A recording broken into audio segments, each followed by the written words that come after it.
Assalamu alaikum, dear students.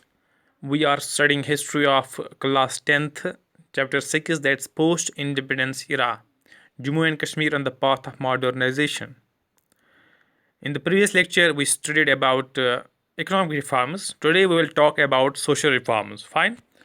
So आज जो हमारा जो फोकस रहेगा वो है समाजी इस्लाह किस तरह से हुआ 1947 के बाद जम्मू कश्मीर में जो एक नई स्टेट बन गई थी, जो इंडिया का हिस्सा बनी, मेरा conscious choice of becoming part of India in 1947। तो किस तरह से समाजी इस्लाह उन्होंने किया, इसमें हम स्टडी करेंगे एजुकेशन से को लेकर, वुमेन की अपलिफ्टमेंट कैसे हुई, और हेल्थ केयर फैसिलिटीज़ पर हम फोकस करेंगे। इन तीन इश्यूज़ को हम डिस्कस करेंगे आज के लेक्चर में। पहले हम फोकस करेंगे मॉडर्न एजुकेशन का बढ़ावा किस तरह से हुआ जम्मू एंड कश्मीर में। फाइन। जो शेख अब्दुल्ला की जो हुकूमत थी उसमें काफ़ी तरजीह दी गई एजुकेशन को, और एजुकेशन को देखा गया एज ए टूल कि जिस तरीके से जो चैलेंज ऑफ टाइम्स है, और जो एक एज ए हथियार हम इस्तेमाल कर सकते हैं जिससे समाजी और इक्तिसादी तब्दीली हम ला सकते हैं। फाइन। तो इस तरह से प्रायोरिटाइज किया गया एजुकेशन को, और जो 35% एनुअल बजट जो है यहाँ पर that was spent on education, खासकर इसमें फोकस किया गया जो एजुकेशन इंफ्रास्ट्रक्चर है, जो बुनियादी ढांचा है एजुकेशन का, उसको सुधारने के लिए। और शेख मोहम्मद अब्दुल्ला ने खुद प्लीड किया इस केस को, उसने हुज्जत की कि हमें जो जो पुराना सिलेबस है, जो आउटडेटेड सिलेबस है, उसको तब्दील किया जाए, और हम जो एजुकेशन है, एग्रीकल्चर एजुकेशन, उसको अहम बनाया गया, कंपलसरी बनाया गया। जो विलेज में जो स्कूल्स बनाए गए उनमें एग्रीकल्चरल एजुकेशन को एक कंपलसरी हिस्सा उसका बनाया गया। इस तरह से क्या किया गया, एक स्टैंडर्डाइज्ड, एक मियार के मुताबिक एजुकेशन को तामीर किया गया फ्रॉम टॉप टू बॉटम, और फोकस किया गया जॉब ओरिएंटेड कोर्सेज पर। जो वही कोर्सेज अपनाए गए, वही कोर्स इंट्रोड्यूस किए गए, और जो जॉब ओरिएंटेड, जिसमें जॉब फैसिलिटीज़ प्रोवाइड किए जा सकें, और अरेंजमेंट्स किए गए। जो फीमेल एजुकेशन है उस पर काफ़ी फोकस किया गया। इसमें जो 2 एग्जांपल्स आर देयर। एक है जो इंटरमीडिएट कॉलेज बनाया गया श्रीनगर में। इंटरमीडिएट कॉलेज वो होता है जो विच ए ब्रिज बिटवीन, जो मुतवासित होता है between our high school education and college education, उसको बोलते हैं हम इंटरमीडिएट कॉलेज। फाइन। जो सिर्फ गर्ल्स के लिए बनाया गया। और इसी तरह से Gandhi memorial college for women बनाया गया जम्मू में। फाइन। इसके साथ साथ university of Jammu and Kashmir भी बनाई गई 1948। सो इसमें ये भी किया गया। इसके साथ साथ जो नई गवर्नमेंट है इसने आज से 9 टेक्स्ट बुक्स को बनाने के लिए टेक्स्ट बुक एडवाइजरी बोर्ड बनाया 1948 में, जिसका जो चेयरमैन था that was the prime minister of the state. जो हमारी स्टेट का prime minister that was Sheikh Mohammad Abdullah, वो इसका चेयरपर्सन था। ये इसलिए किया गया ताकि जो टेक्स्ट बुक है वो कंटेम्प्रेरी चैलेंज को मीट कर सके, कंटेम्प्रेरी चैलेंज को पूरा कर सके, जो असर हाजिर के जो चैलेंज हैं उनका अजाला कर सके। फाइन। ये जो मॉडर्न एजुकेशन का जो विजन था, इसको फिर ज़्यादा इस पर फोकस किया गया, इस पर काफ़ी ज़्यादा जोर दिया गया जो बख्शी गुलाम मोहम्मद की जो हुकूमत थी उसमें। और उस वक्त जो फाइनेंशियल बैकिंग थी वो सेंट्रल गवर्नमेंट से भी आती थी, क्योंकि जैसे मैंने लास्ट लेक्चर में भी कहा कि वो उसका जो अप्रोच था इट वाज मोर इंटीग्रेशनिस्ट। वो उसका रुझान ज़्यादा सेंटर की तरफ था, और वो काफ़ी फंड्स भी वहाँ से लेता था। और कुछ उसमें अगर हम हाईलाइट करेंगे कुछ चीज़ों पर जो जो बख्शी गुलाम मोहम्मद की हुकूमत में हुआ। पहला जो उन्होंने काम किया, जो सैलरीज थे टीचर्स की, उसको माने खेज तरीके से बढ़ाया गया, और एजुकेशन को फ्री बनाया गया from primary to university level. Fine. इस तरह से एक नेटवर्क एजुकेशन इंस्टीट्यूशंस का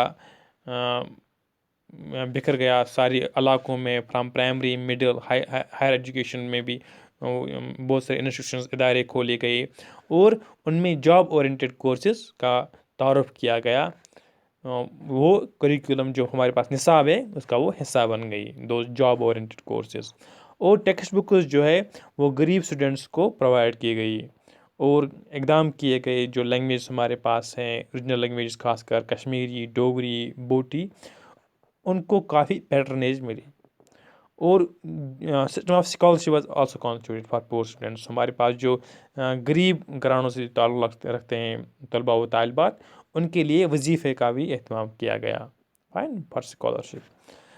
इसके साथ साथ जो वुमेन एजुकेशन में उसमें ज़्यादा ध्यान दिया गया, और काफ़ी ज़्यादा इंक्रीज़ किया गया। जो वुमेन्स स्कूल्स और कॉलेज हैं, काफ़ी उनमें हम देखते हैं कि उसमें काफ़ी इंक्रीज़ हुआ। साथ साथ हम देखते हैं कि यहाँ पर मेडिकल और इंजीनियरिंग कॉलेज भी बनाए गए श्रीनगर में।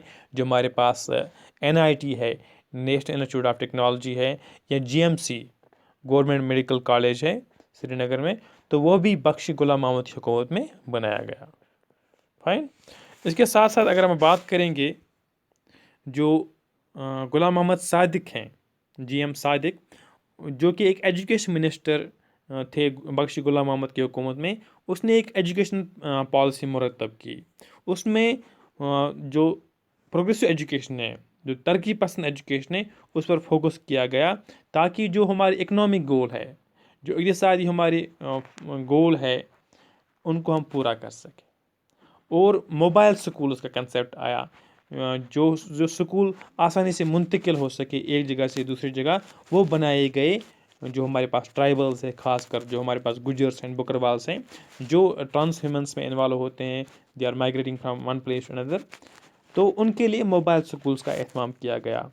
और जो इसका फार साइड विजन था, दूर अंदेशी जो इनकी थी, इसमें एक बेहतरीन एजुकेशन पॉलिसी को अमलाने की जदोजहद हुई, ताकि जो स्टेट है, जिसके पास गोल्स हैं ऑफ इक्विटेबल सोसाइटी, वो सोसाइटी जो जस्ट हो, जो इंसाफ पर मबनी हो, वो क़याम में आ सके, फाइन।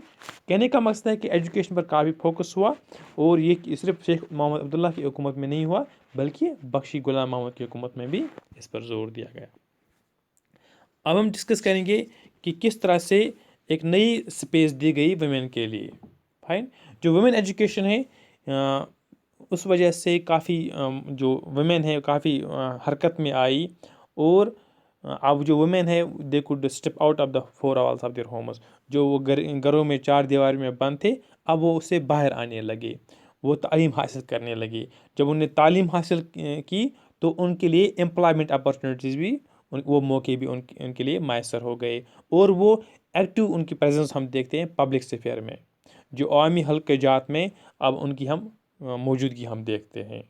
और ये जो अचीवमेंट है वुमेन की, ये इससे जो जेंडर लैंडस्केप है, जो ये जेंडर का जो मंज़र है, स्कूल्स में, कॉलेजेस में, हम ऑफिस में भी देखते हैं, कोर्ट्स में भी देखते हैं, हॉस्पिटल्स, होटल्स, जो कोई बिजनेस एस्टेब्लिशमेंट होगा, तो हम हर जगह वुमेन को देखते हैं, क्योंकि उन्हें तालीम हासिल की, और अब वो देवर एम्प्लॉयबल एज वेल।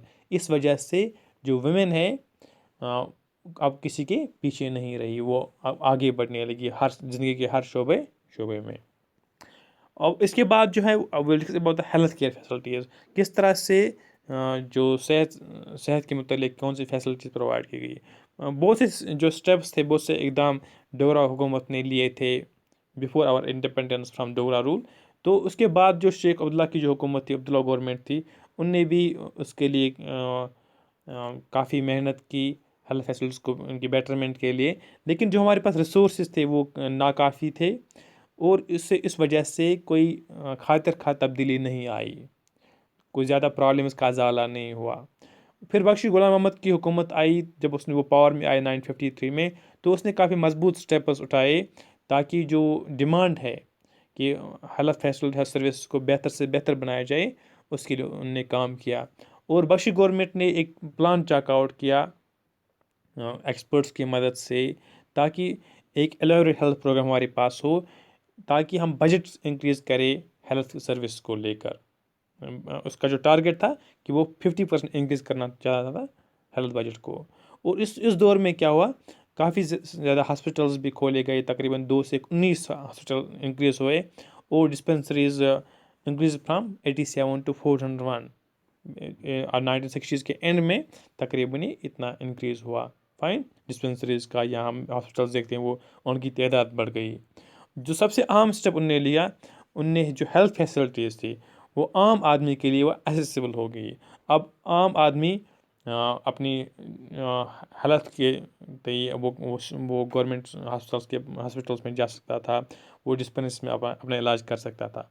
और ख़ासकर उन्होंने क्या किया, जो ऑपरेशन फी था, जो ऑपरेशन का फ़ीस लिया जाता था स्टेट हॉस्पिटल्स में, उसने उसको एबॉलिश किया, उसको ख़त्म किया।